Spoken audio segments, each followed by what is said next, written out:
এজনে মাৰিছে আনকেজনে সহযোগিতা কৰিছে so we have booked 4 to 5 people on murder case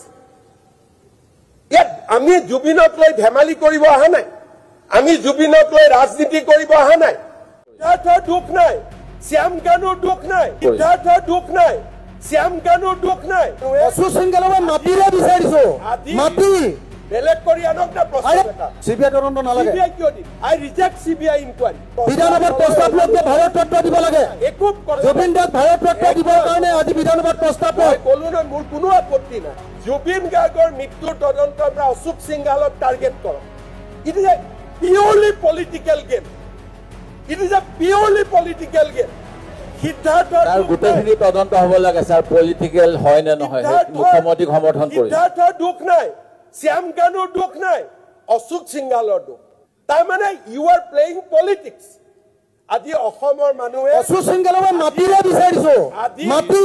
বেলেগ কৰি আনক না প্ৰস্তাৱ এটা অধ্যক্ষ মহোদয় মই কতো মাটি দিয়া নাই বেলেগ কৰি প্ৰস্তাৱ আনক জুবিনৰ লগত লিংক নকৰিব এইটো ৰিলেভেন্ট নহয় আজি অধ্যক্ষ মহোদয় এইটো ৰিলেভেন্ট নহয় জুবিনৰ স্মৃতিৰ কাৰণে যেতিয়া মই মাটি দুখৰ দিছিলো কি কৈছিল এখন শ্মশান এখন অমুক তাত মুখ্যমন্ত্ৰীয়ে কিয় মাটি দিব কোনে সমালোচনা কৰিছিল তেতিয়া আজি তেওঁলোকৰে সমাধি ক্ষেত্ৰখন মৰমৰ হৈ পৰিল যিদিনাখন মই মাটি দিছিলো কৈছিলে না নাই যে এখন জুবিন শ্মশানত কিয় মাটি দিলে আজি জুবিন গাৰ্গৰ কাৰণে মই গৌৰৱ নকৰো একো নকওঁ মই একো নকওঁ সময়ে ইতিহাসে ইয়াক হিচাপ কৰিব যে জুবিন গাৰ্গৰ কাৰণে অসম চৰকাৰ আৰু বিজেপিয়ে কি কৰিছে অধ্যক্ষ মহোদয় জুবিনৰ হত্যাকাণ্ডৰ দুটা দিশ আছে আমি মাৰ্ডাৰ কেছৰ ওপৰত চাৰ্জশ্বিট দিম কিন্তু এই তদন্ত চলি থাকিব কাৰণ ইয়াৰ লগত আৰু এটা দিশ জড়িত আছে নেগলিজেন্স জুবিনৰ হত্যাৰ আগতেও জুবিনক নেগলিজেন্স আৰু ক্ৰিমিনেল বিচ অফ ট্ৰাষ্ট কৰা হৈছিল যেহেতু তদন্ত হৈছে তদন্তৰ পৰিসৰ আৰু বাঢ়িব এসআইটিয়ে প্ৰথম চাৰ্জশ্বিট দিব ঘটনাটোৰ ওপৰত মাৰ্ডাৰৰ ওপৰত বাট আফটাৰ দ্যাট ইজ ডান আমি আৰু এটা তদন্ত কৰিবলৈ নিৰ্দেশ দিছো কাৰণ বহুত কথা তেওঁৰ উপলব্ধ হৈছে the story begin from before Covid the story begin আজি লাষ্ট 8 বছৰৰ পৰা এটা ডাঙৰ ষ্টৰী চলি আছে তাৰ প্ৰমাণ আমাৰ লগত আছে সেই কাৰণে মই এসআইটি কৈছো যে 8 তাৰিখে আপোনালোকে মাৰ্ডাৰ কেছৰ চাৰ্জশ্বিট দিয়ক তাৰ পিছত এক্সপান্ড দ্য ইনকুৱাৰী যাতে আমাৰ জুবিনক জীৱিত কালত এজন মানুহেও যদি অন্যায় কৰিছিল সেই মানুহজনক হাৰি যাব নোৱাৰে আমি ইমান দূৰলৈ যাম বুলি আমি সিদ্ধান্ত লৈছো মই ভাবো সময়ৰ কখতি খিলে আমাক প্ৰমাণ কৰিব যে অসমৰ যুৱ প্ৰজন্মৰ হাৰ্টথ্ৰব আমাৰ মৰমৰ আদৰৰ জুবিন গাৰ্গক ন্যায় প্ৰদান কৰিবৰ কাৰণে এইখন চৰকাৰে লোৱা প্ৰচেষ্টা দেৱব্ৰত শইকীয়া ডাঙৰীয়াৰ অনুৰোধ মই ৰিজেক্ট কৰিব নকওঁ অধ্যক্ষ মহোদয় 8 তাৰিখে আপোনালোকে চাৰ্জশ্বিট চাই লওক চাৰ্জশ্বিট হোৱাৰ পিছত আপুনি যদি ভাবে যে সদন কমিটিৰ প্ৰয়োজনীয়তা আছে মোৰ কোনো আপত্তি নাই কাৰণ আমি লুকাবলগীয়া একো নাই সিবিআই দিব সিবিআই কিয় দিম সিবিআই তদন্ত নালাগে সিবিআই কিয় দিম আই ৰিজেক্ট সিবিআই ইনকুৱাৰী ওকে আৰু জুবিন গাৰ্গৰ ভাৰত ৰত্ন তাৰ মানে আজি জুবিন গাৰ্গৰ ভাৰত ৰত্ন অখিল গগৈ দিব লাগিব বিজেপি সাপোর্ট বিজেপিয়ে সাপোর্ট করে ভারত রত্ন বিজেপিয়ে সাপোর্ট করে এজিপিয়ে সাপোর্ট করে ইউপিপিএল সাপোর্ট করে বিপিএফ সাপোর্ট করে প্রস্তাব লক বিধানসভাত প্রস্তাব লক স্যার ভারত রত্ন বিধানসভাত প্রস্তাব লকে ভারত রত্ন দিব লাগে একুপ করে জুবিন দাক ভারত রত্ন দিবৰ কাৰণে আজি বিধানসভাত প্ৰস্তাৱ লক কলো না মোৰ কোনো আপত্তি নাই ন প্ৰস্তাৱটো লক আপত্তি নাই নহয় লক আপুনি মুভ কৰক আপুনি লিডাৰ অফ দ্য হাউস আপুনি প্ৰস্তাৱটো দিয়ক অধ্যক্ষ মহোদয় মই আপুনি লিডাৰ অফ দ্য হাউস মাননীয় ভাৰত ৰত্ন দিবৰ কাৰণে প্ৰস্তাৱটো লক মাননীয় অধ্যক্ষ মহোদয় মই প্ৰস্তাৱ কৰিলো যে জুবিন গাৰ্গক ভাৰত ৰত্ন দিব লাগে হৈ গল কি কথা আছে আমাৰ কোনো আপত্তি নাই অধ্যক্ষ মহোদয়, আপুনি প্ৰস্তাৱ লৈ এগ্ৰিমেণ্ট কৰিছে, তেওঁ ৰেজিষ্টাৰত নাম ভৰ্তি কৰিছে, কিন্তু চিঠাবহীত অশোক সিংঘাল বা তেওঁলোকৰ কোম্পানীৰ নাম ভৰাব পৰা নাই। মাটিটো দখল কৰাটো হয়, SDCও কৈছে মোক, DCও কৈছে। তেওঁ আমাৰ জুবিন গাৰ্গৰ সমাধিস্থলৰ জুবিন ক্ষেত্ৰৰ 29 বিঘা মাটি অশোক সিংঘালে দখল কৰাটো হয়। তেওঁ কোনটো ঠাইত দখল কৰিছে য'ত নন কেডেষ্ট্ৰিয়াল মানে আপোনালোকে জানে, য'ত এতিয়ালৈকে মানে হেৰিয়ে হোৱা নাই, কি কয় মেপে হোৱা নাই, শিকলিয়ে পেলোৱা নাই, জোখ খাই নাই, সেই মাটিত কেতিয়াও পট্টা থাকিব নোৱাৰে। কিন্তু অশোক সিংঘাল এজন বনিয়া হয়, বাহিৰৰ পৰা অহা মানুহ হয়। সেই মানুহজনে তাৰ মানে স্থানীয় যিসকল আপোনাৰ জনজাতি লোক, তেওঁলোকক ঠগি মেলি কম পইচা দি তেওঁলোকৰ পৰা মাটিখিনি লৈ মনে মনে ৰেজিষ্টাৰ অফিচত মাটিখিনি ৰেজিষ্টাৰ কৰিছে। কিন্তু এতিয়ালৈকে যিহেতু নন কেডেষ্ট্ৰিয়েল মাটি, গতিকে এতিয়ালৈকে চৰকাৰৰ হেৰিয়াত জমাবন্দীৰ কপিত হেৰি কৰিব পৰা নাই। মই তেতিয়া সুধিছিলোঁ, চৰকাৰ বিভিন্নজন মানুহক সুধিছিলোঁ, এইটো কি কৰা যায়? কৈছে এতিয়া আমাৰ চৰকাৰৰ মন্ত্ৰী এজনে লৈছে, আমিনো কেনেকৈ কি কৰিব পাৰোঁ, এনেকৈ কৈ আছে। মই একদম খাটাংকৈ কৈছোঁ, একদম শুনি লওক অসমৰ মানুহে, আৰু লগতে একদম আপোনাৰ কি কয় বনিয়া আমাৰ অশোক সিংঘালে শুনি লওক, একদম কাণ খুলি অশোক সিংঘালে শুনি লওক যে জুবিন ক্ষেত্ৰত কেতিয়াও অশোক সিংঘালক এক কথাও মাটি ল'বলৈ দিয়া নহ'ব। দৰকাৰ হ'লে অশোক সিংঘালক খেদি দিয়া হ'ব অসমৰ পৰা। তেওঁৰ মাটি দৰকাৰ হ'লে অসমৰ ৰাইজে দখল কৰি পেলাব, কিন্তু কেতিয়াও জুবিন ক্ষেত্ৰত অশোক সিংঘালৰ নিচিনা বনিয়া এনেকৈ অসমৰ মানুহক ঠগবাজ কৰি মাটি দখল কৰিবলৈ দিয়া নহ'ব আৰু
জয় জুবিন দা।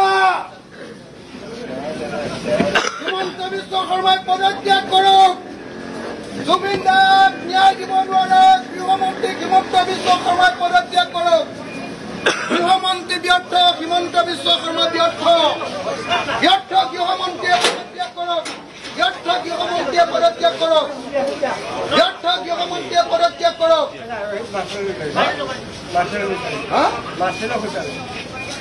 মোক সোমাবলৈ দিয়ক। আৰে MLA জনক কেনেকে ৰখাই দিব পাৰিব নি? খুলি দিয়ক, তাৰপিছত যদি ৰাস্তাত ৰখাব।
এইটো খুলি দিয়ক পৰ্যবেক্ষণ কৰিব লাগে যিবোৰ তথ্য যুগুত কৰিব লাগে জয় জুবিন দা হিমন্ত বিশ্ব শৰ্মাই পদত্যাগ কৰক জুবিন দাক ন্যায় দিব নোৱাৰে গৃহমন্ত্ৰী হিমন্ত বিশ্ব শৰ্মাই পদত্যাগ কৰক গৃহমন্ত্ৰী ব্যৰ্থ হিমন্ত বিশ্ব শৰ্মা ব্যৰ্থ ব্যৰ্থ গৃহমন্ত্ৰীয়ে পদত্যাগ কৰক ব্যৰ্থ গৃহমন্ত্ৰীয়ে পদত্যাগ কৰক ব্যৰ্থ গৃহমন্ত্ৰীয়ে পদত্যাগ কৰক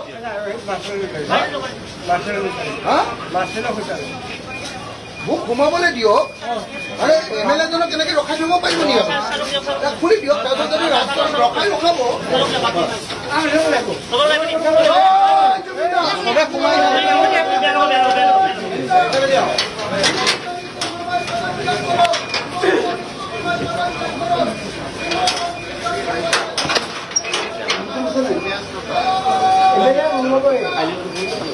আজি আপোনালোকে মানক বা নেমানক কিন্তু এটা কথা মই কমেই হিমন্ত কিন্তু পাগল হ'ল সঁচাকৈ হিমন্ত পাগল হ'ল হয় আপোনালোকে ঠিকে শুনিছে হিমন্ত পাগল হ'ল কিয়নো হিমন্তক মানুহে প্ৰশ্ন সোধে কি আৰু হিমন্তে উত্তৰ দিয়ে কি মানে এতিয়া এনেকুৱা হৈছে হিমন্তক যদি কয় তই বাংলাদেশী কিয় খেদাব পৰা নাই আৰু হিমন্তে প্ৰশ্ন কৰে কি মানে উত্তৰ দিয়ে কি মই বাংলাদেশী ভৰাই আছো তো তেনেকুৱা ধৰণৰ কথাবিলাক কয় হিমন্তই মানে অখিল গগৈয়ে সুধি আছে কি আৰু হিমন্তই মানে উত্তৰ দিছে কি হিমন্তই অকণমান পাগল হ'ল নেকি বাৰু মোৰ তেনেকুৱা যেন অনুভৱ হৈছে তেখেততো